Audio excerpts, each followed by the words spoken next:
Hello मेरे प्यारे बच्चों, कैसे हैं आप। मैं हूं आपकी टीचर अनुश्री। आज की तारीख है 10 सितंबर 2020 और आज का दिन है गुरुवार। तो आज हम लोग पढ़ने वाले हैं हिंदी। तो आप सब लोग अपना हिंदी का बुक निकालें और पेज नंबर निकाले 15। ठीक है, तो आज हम लोग पढ़ने वाले हैं हमारे आगे के वर्ण। ठीक है, इससे पहले वाले क्लास में हम लोगों ने पढ़ा था, क्या पढ़ा था, व्यंजन वर्ण। और व्यंजन वर्ण को इंग्लिश में क्या बोला जाता है, कॉन्सोनेंट्स। ठीक है, और अगर आप लोगों को याद होगा तो उससे पहले हमने पढ़ा था स्वर वर्ण। और स्वर वर्ण का मतलब है, कोई बता सकता है मुझे, वॉवेल्स। ठीक है, तो इसी तरीके से अभी हम हमारे आगे के वर्ण पढ़ेंगे। ठीक है, तो क्या है, ज क्या है, क्या दिखाई दे रहा है सब लोगों को, जहाज का एक चित्र दिखाई दे रहा है। ठीक है, तो क्या है, ज से जहाज। ठीक है, ज से जल, ज से जहाज ले आए सागर के पार। ठीक है, तो देखिए ज से जहाज, और आगे हमें कुछ और भी शब्द दिए गए हैं जो ज से बनते हैं। ज से जवान, ज से जग, ज से जल। ठीक है, नीचे है झ से झंडा। ठीक है, क्या है, झ से झंडा। झ से झंडा प्यारा प्यारा, तीन रंगों का न्यारा न्यारा।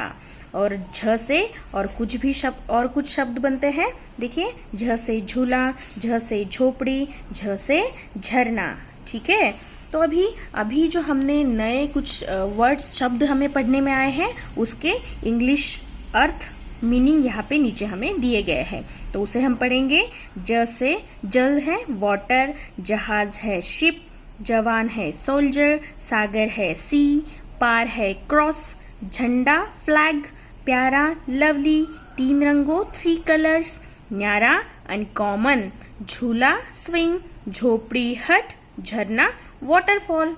ठीक है, तो अभी आप सब लोगों को क्या करना है, इन सारे शब्द के अर्थों को लिखना है और पढ़ना है, ताकि आप लोगों को अच्छे से समझ में आ जाएगा कि जल, जहाज, ये जो वर्ड्स हैं इनको इंग्लिश में क्या बोला जाता है। ठीक है, तो इसे अच्छे से प्रैक्टिस करें।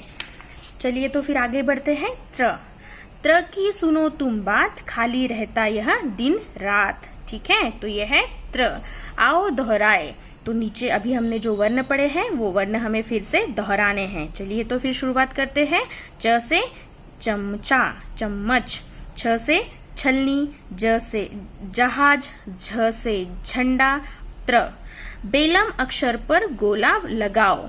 बेलम का मतलब क्या होता है, अभी यहाँ पे कोई बता सकता है मुझे, मिसमैच। क्या होता है, बेलम का अर्थ क्या होता है, मिसमैच। ठीक है, तो अभी अगर हम देखेंगे च च च च क च, मतलब कि यहाँ पे हमें कौन सा अक्षर नजर आ रहा है, च, लेकिन यहाँ पे हमें कौन सा अक्षर नजर आ रहा है, क। तो क्या है ये, मिसमैच बेलम। तो यहाँ पे ऐसे गोला बनाया गया है, सर्कल बनाया गया है। ठीक है, तो अभी आप लोगों को क्या करना है, इन सारे अक्षर को अच्छे से पढ़ना है, और यहाँ पे आपको जो भी अक्षर मिसमैच बेलम नजर आ रहा है उसके ऊपर गोला बनाना है, सर्कल बनाना है। ठीक है, तो ये आपको बना के मेरे साथ शेयर करना है। ठीक है, अभी ऊपर हमें कुछ नए वर्ड्स आए थे, उसके इंग्लिश अर्थ यहाँ पे हमें दिए गए हैं, हम उसे पढ़ेंगे। सुनो लिसन, तुम यू, खाली एम्प्टी, रहता स्टे, यह दिस, दिन रात डे नाइट। ठीक है, तो इन सारे अक्षर को आपको अच्छे से लिखना है, पढ़ना है, और इस सारे शब्द के अर्थ को आपको अच्छे से समझना है। ठीक है, तो अभी अगर आप देखोगे तो आगे हमें एक एक्टिविटी दी गई है। ठीक है, रंग भरो, तो आप सब लोगों को इस पूरे चित्र को कलर करके मेरे साथ शेयर करना है। ठीक है, बाय, फिर मिलेंगे, थैंक यू।